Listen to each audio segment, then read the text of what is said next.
What is up, folks? This is Ericast. Welcome back to Dark Souls 2, Scholars of the First Sin. Alright, so we left off here in Majula last time, and I was going to go talk to the Emerald Herald over there and tell you a little about her. So, let's go have a chat, and... Are you the next monarch? Or merely a pawn of fate? Bearer of the curse, I will remain by your side till this frail hope shatters. Take this with you. May it ease your journey. Go on and see the king. He who made Drangleic what it once was. He who peered at the essence of the soul. King Vendrick. Bearer of the curse, seek misery. For misery will lead you to greater, stronger souls. You will never meet the king with a soul so frail and pallid. Seek those whose names are unutterable, the four endowed with immense souls. Their souls will serve as beacons. Once you have found them, return here to me, so that hope will not fade away. Bearer of the curse, seek souls, larger, more powerful souls. Seek the king. That is the only way. Lest this land swallow you whole, as it has so many others. Alright, so we're going to talk to her a little bit further here, but I'm not going to give you too much lore here at the beginning, because frankly, unless you're, steeped in the lore of Dark Souls, you're not going to really understand it. So, as we go along, I'm going to tell you a little bit more of what the community has kind of figured out, because what is really neat about the Dark Souls series, and Demon Souls and Bloodborne, is that it doesn't just give you the history of the place. You have to find it out. You have to seek it out and try to understand it from the item descriptions and the statuary and writing on walls and things like that. So it's really, really opaque, and that makes the world really interesting. Yeah, because you're really, like everything else in the Souls series, you're rewarded for the effort that you put into it. So if you put a lot of effort into it, you're going to be rewarded in taking down bosses that you didn't think you could take down, or that were so hard to take down. And by the time you finish the game, you're like, you know what? I conquered everything that they threw at me, and I want more. And that's really what the Souls series is all about. So, it's about putting up a wall in front of you and seeing if you can climb that wall. And once you get to the top of it, you're like, I can't believe I just did that. So, that's what makes it so awesome. And of course the lore and just the world that's living around you, so, or dead around you, depending on how you want to look at it. But yeah, let's go ahead and talk to the Emerald Herald a little bit more and see what she has to say. Over the hill and past the forest is the king's castle, where a man peered straight into the essence of the soul. But whatever came of it? Those who come to Drangleic seeking salvation soon lose hope and turn hollow.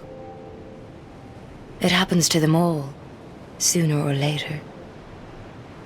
That blue knight at the base of the tower, his spirit is already broken. Although he does offer sound advice. Perhaps he is a foreshadowing of your own future. That tiny thing inside the ruins, an ancient being that will mock your very existence. She imparts sound wisdom, provided you find her on a good day. The sign you bear will drain your very souls. And without souls, you will turn hollow. Stay strong. Do not lose hope. Even when you have precious little time. For when the undead dies, it is never truly dead, but only one step closer to hollowing. Not all undead are hollows, but all hollows were once undead. If you find an Estus shard, bring it to me, so that I may ease your burden. Okay, so the ancient creature, we're going to talk to the Blue Knight up there probably after I kill the first boss. But the ancient creature she's talking about is the first one that we're going to have to talk with. But Shenalot, our Emerald Herald, which you'll actually find out her real name very close to the end of the game, but has a lot of interesting things to say about the world, and you'll find out why later on. But we're going to talk to this ancient creature that is so very frightening here in this little house. Hey, get out of here. Alright. So, cover your children's eyes.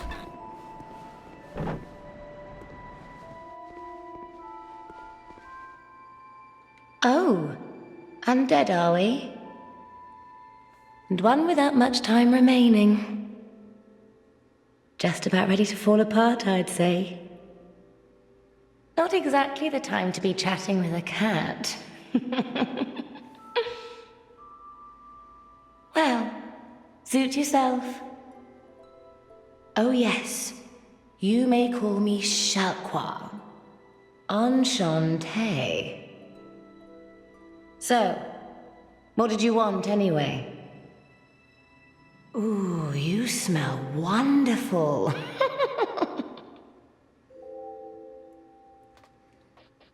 This place is already dead.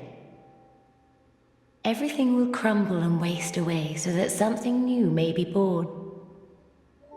Isn't it wonderful? This place is fascinating. We receive only the most peculiar visitors. Folk like yourself. It's enough to keep even a cat amused. Are you going to see the old ones? Those four who have grown so incredibly ancient. They must have sprouted quite a thick coat of moss by now. For heaven's sake, no one even knows their names anymore. Imagine that. Yes, nothing like yourself. For you have a most pleasant scent. It grows nicer with each passing day. So I'm not sure exactly how to take that, because she's talking about you wasting away, and about to fall apart. So she's saying that you have a pleasant scent that grows nicer as well. And a little piece of trivia about cats, they'll actually eat you when you die. Like, you know, your fluffy little kitty that, you know, lives with you and sleeps with you will actually eat you before your body goes cold. So, yes, I have a cat too, and I love my cat, but yes, that does kind of creep me out sometimes. Have you made friends with the man by the sea? He's lost everything. Absolutely everything. The only thing he's good for now is a few tidbits on covenants. Covenants are a type of, well, contract, you might say. You give something to gain something. That's the way humans like it, right? It might be just the thing you need. But what does a cat know? Alright, so Shalquar is basically the person you go to keep track of your covenant progression. Now, as she says, covenants are something that you go to give and gain. Okay, I can't see anything in the moment because I have no covenant that I'm associated with. So there are different covenants in the game that basically focus on PvP for the most part. There are a couple PvE covenants that we'll get into, but basically most of them are focused on PvP. There's one that's meant for invaders. There's one that's meant to protect you from invaders. And there's another to protect others from invaders. So basically if another world gets invaded, you'll go to protect that person. And you can also later take revenge on people who just, willy-nilly go and kill people. So covenants are very, very awesome, and it's something that we will get into, but not just yet. So she also sells a few things, a few rings that are really good to have. You want the silver cat ring unless you are a mage, and then you have a spell that will allow you to do the same thing. The name engraved ring will help you play with other people that you know in real life more easily. It gives you a set of gods that you can select from. So if you say you do the Goddess of the Hunt, it will lock out any other summon symbol or invasion symbol that is not a player that has this ring on and has selected Goddess of the Hunt. So it makes it much easier to connect to other people. Ring of Whispers will let you talk to a certain creature that we'll get to later, but again, I don't have many souls at the moment, so I can't really buy this stuff. So we'll come Nothing back to that suited later. you, I presume? Well, that's dismaying. Alright, so at the risk of offending her, we will progress and go ahead and get this. So let's pick it up, and it's an Estus Flask shard. Now these shards will allow us to gain an extra Estus Flask per our visit to the bonfire, which I need to go and equip real quick. So let's get that there, and I'm going to put my life gems here. Alright, so let's go talk to Shanalot, and then we will go ahead and progress on to the first area. Now, like I said, there's other people that we can talk to here. Bearer of the seek so seek. And this is where lest this bearer seek lest comes from, because you'll talk to her so many times that you'll just skip through it. And that's all she'll say to you is bearer seek lest. Alright, so let's go ahead and upgrade.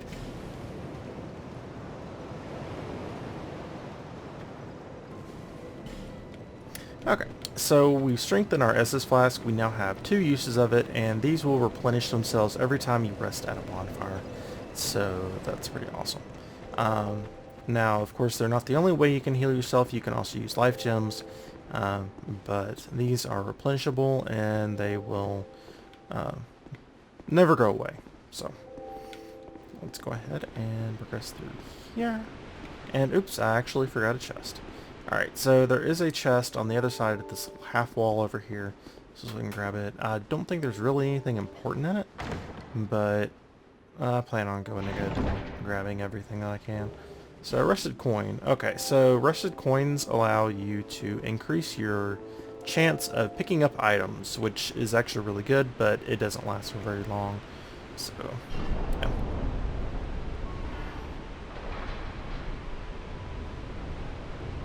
Open. This door opens so slowly. You don't, ever come through here. This is the only time you'll ever walk through this door, so. But, still, it's very slow. Alright, as you can see, there's a lot of blood pools around here. Now, these things are pretty cool. If you are logged on, why aren't they working? Huh. That is really weird. Um, yeah, that's really strange. Um, yeah, I am hitting the right button. Alright, so what those little pools do is show you a short recap of how a person died. So first they show you that they died there, and second they show you that, you know, exactly how they died. Well, they show you how the character model of how that person died. So if an enemy's attacking them, you'll see the character flinching at the attacks, but you will not see the person attacking them, which I think is kind of neat. This guy is new. We're quickly going to be up on the area that I have not been to, but I have been through here in the first time I tried to record this. We're not going to mess with him, because he will murder me. So we're going to backstab this guy, and yeah, that hurts. Alright, so, I'm going to go light that bonfire, but I'm not going to stay at it, because there's not really a lot of reason to. No, I don't want to focus on him. So let's go run over here real quick, hopefully not get shot with an arrow. Light this bonfire. Alright, bonfire lit. Now, whenever you rest at a bonfire, it resets everything that you've killed. So, just be aware that there is a downside to resting at bonfire.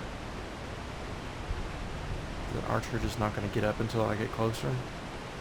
Okay, that's what you're supposed to see. See that how he's fighting, and then he dies. But you don't see how he dies. I mean, you see him dying, but...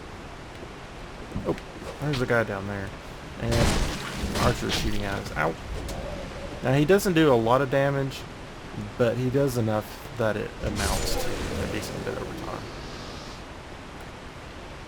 Alright, and there's a guy waiting over to the left, but we're going to go ahead and play with this archer first. Just to get him to stop shooting at us. Oh, roll. I'm out of stamina. Alright, so the thing that you really have to manage in this game is stamina. Because once you're out of it, you're probably going to die if you're fighting a boss. And life, of course, but... Alright, so your R1 is going to be your quick attack with your right-hand weapon. Now, you can actually switch it out to where... Hello. That's my R2 attack, which is my strong attack. Okay. I'm not going to comment on that. But anyway, so your R2 is going to use up more stamina, but it's also going to do more damage, usually. And it's a completely different attack pattern. You can also dual wield, which will give you a different attack pattern and attack strength. So, that's all something that you just have to keep in mind. Alright. So this area, I'm going to do a lot of explaining here in this episode, probably. Well, I'm finding that I'm doing a lot of explaining and not a lot of, ooh, that's interesting, that's different. Just because I've made it through here already, so I'm just going to kind of explain and not so much discover what's different here. Alright, there's a lot of people here that weren't here previously, and I am going to go up there to get the item, but it seems that the archer that was up there isn't there. Oh, hello. Yeah. That's the consequence of looking around too much, but he's so slow that I can easily get a backstab on him. But yeah, there used to be an archer up there that was incredibly annoying. I don't think he's up there now. All those blood puddles, those are from people getting trapped in this little area and being swarmed by these guards, and that was going to be a backstab apparently, but it didn't fall over. So let's go ahead and use healing Estus flask, and we'll go ahead and go up here. As you saw though, if there is a mob that's coming down from the top, they will kick you in the head and they will hurt you. And there's a guy over there, but he has a sword. Okay, Soul of a Nameless Soldier. So that will give us more souls, which you can see in the bottom right, which again, those are for currency. So he didn't notice me until the last second, and that did not kill him. Yeah, there's an item over there. I don't remember what it is. I don't remember what a lot of these items are. I used to remember what all of them are, but I really don't remember anymore. Do we want to use a short sword? It's less damage. But it is faster. I think I will go ahead and use it. Alright, that guy's over there. But all of these bodies, you need to watch out. Because you see the ones with souls on them? Those are usually okay to be like, okay, they're dead. Or their items on them, little glowy white stuff. Those are okay. Don't worry about them getting up and killing you. But all the ones that look like they're dead, well, I can tell that the one that's at the feet of the guy over there, it looks like he's breathing. You can just barely watch him. You can see him breathe. So, yeah. Be very wary of any bodies lying on the ground, because they're probably not dead. For example. And somebody just threw a fireball at me. Oh, it was him. Oh, and this guy just got it. Oh, roll. And, well, I killed one of them. Almost killed the other one. And he's dead. Oh, and got hit by another fireball. Yeah, we need to take this guy out ASAP. So, he's dead, but yeah, I'm not doing so well at the moment. But they're not really hurting me because of the class that I took. Because I have decent armor on at the moment. But pretty soon, that's just not going to be the case. A hit will take out a good portion of your life, and you really, really want to watch it and not take hits. Yeah, and we'll talk about invulnerability frames later, I think, when they become a little more clear. Okay. Yeah, as you can see, this is just two guys, so if you walked into the middle of this area... Oh, now I've got four. So now you can see why there are so many blood puddles around here, because these guys can quickly overwhelm you. And sometimes locking on isn't the best. I can't roll because I don't have stamina. Oh, come on.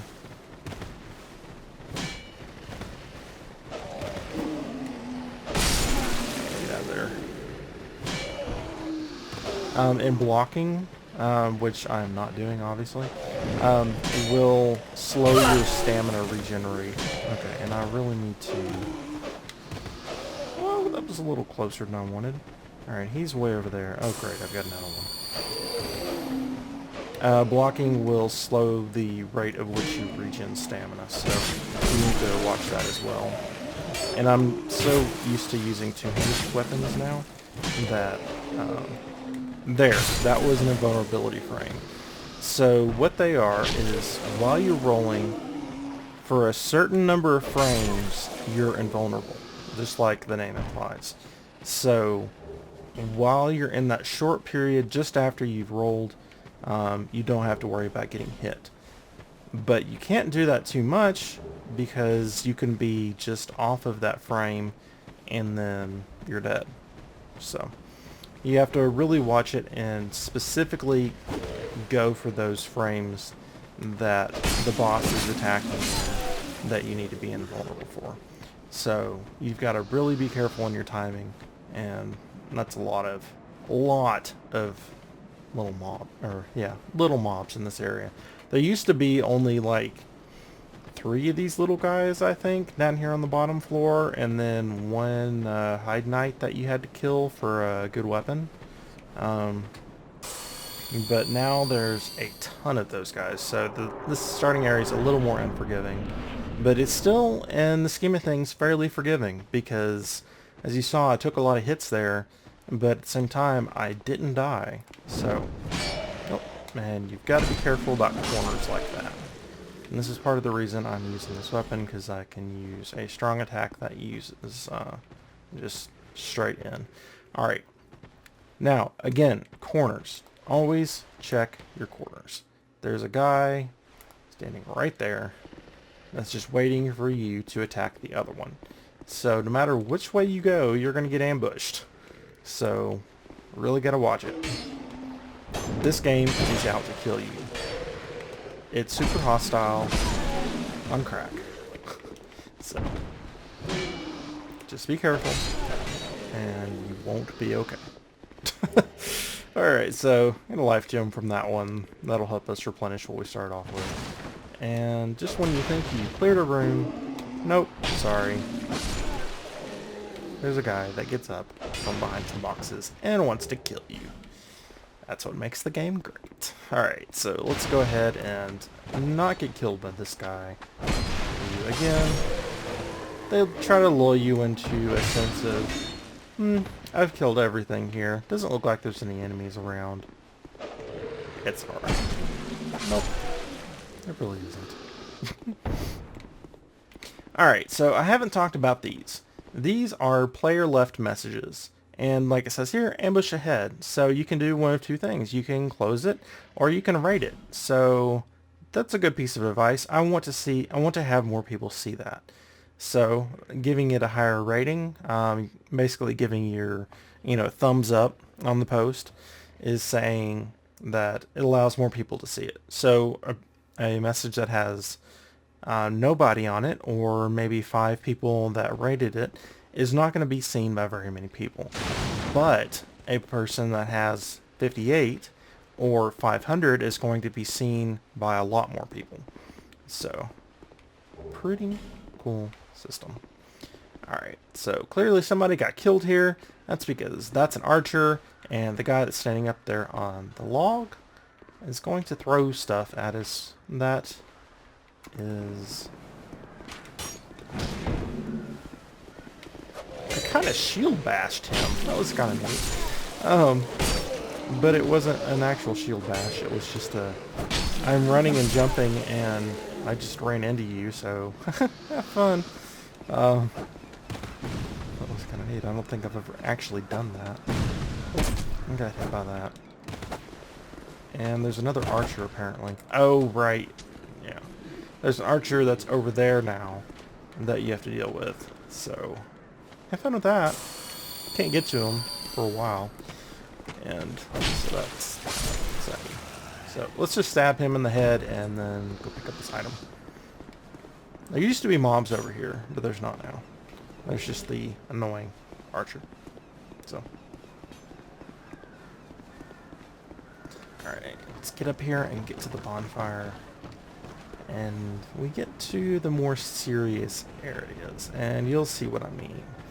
But you'll see them probably in the next episode, because I think this is a pretty good stopping point. So we're going to go ahead and collect this, and then I think we'll go ahead and talk to Melentia. And then we'll end it there.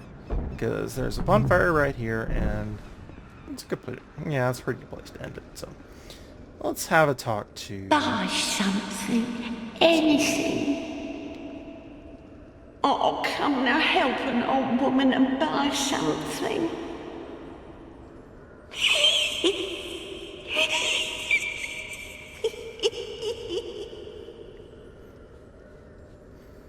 Alright, so we are actually going to buy something. Believe it or not. But what do we want to buy? Alright, so there are 2 things that actually I do have enough souls to go ahead and purchase both of them. Alright, so we're going to go ahead and purchase Lennegrast's key. Now, this is one of the characters that we did not talk to when we were there. And we're going to talk to him probably next episode. And if not, the episode after that. So we're going to go ahead, and he is locked out of his smithy, and we need to be able to let him back in. So let's go ahead and buy the key to the house that he's locked out of. And the second thing we're going to buy is this traveling merchant's hat. And we can be stylish in our monocle, but really the reason that we're doing it is because it allows us to have a higher item drop rate. So it's something that's good to pick up early on. Later on, you're not going to really want to wear it unless you're farming for specific items. But I would pick it up early game, and you're definitely going to want it later game, but not while you're working on progression, because it's not very protective. But let's go ahead and talk to our dear friend, Valencia.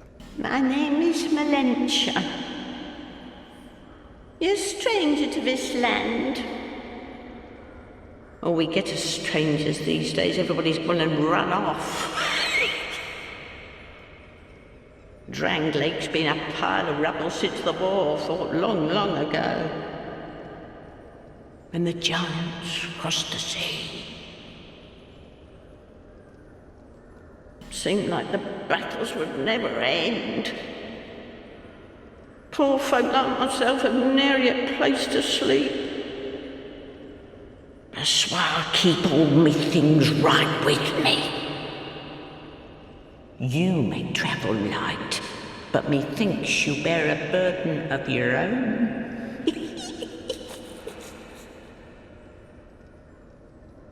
Okay, real quick. See that sign that's back there behind her and the signs that are out there? Those are summoning signs, and they're all from small soapstones. Actually, nope, the close one's from a small one and the other one's from a large one. The small ones will allow you to be summoned for short periods of time, and of course the larger ones will be for longer periods, but they give different rewards depending on what you do, so just a quick thing there. Alright, so something interesting about what Malentia says is she's talking like she was there. So time does pass differently for people here. And it's not that it passes slowly, it's that people don't die, which we're gonna be talking about that quite a bit. They say these trees grew from the remains of the giants. From each carcass sprouted new life growing into what you see now. But you know what they also say? Don't believe what an old hag says. It's high time that I pick up a move. I've a bargain for you next time we meet, my love. So certain characters will, the more you buy from them, the more that they'll give you. So they'll actually gift you certain items, or they can also have more items that you can buy from them, which we'll see later on. Also, when you beat certain bosses, there are certain characters that will sell certain items from that boss. So that's pretty awesome. And we're definitely going to be taking part in that, as well as a lot of other things. So Thank you. she's going to move back to Majula, as will most characters that you meet and talk to. They'll go ahead and move back to Majula as well.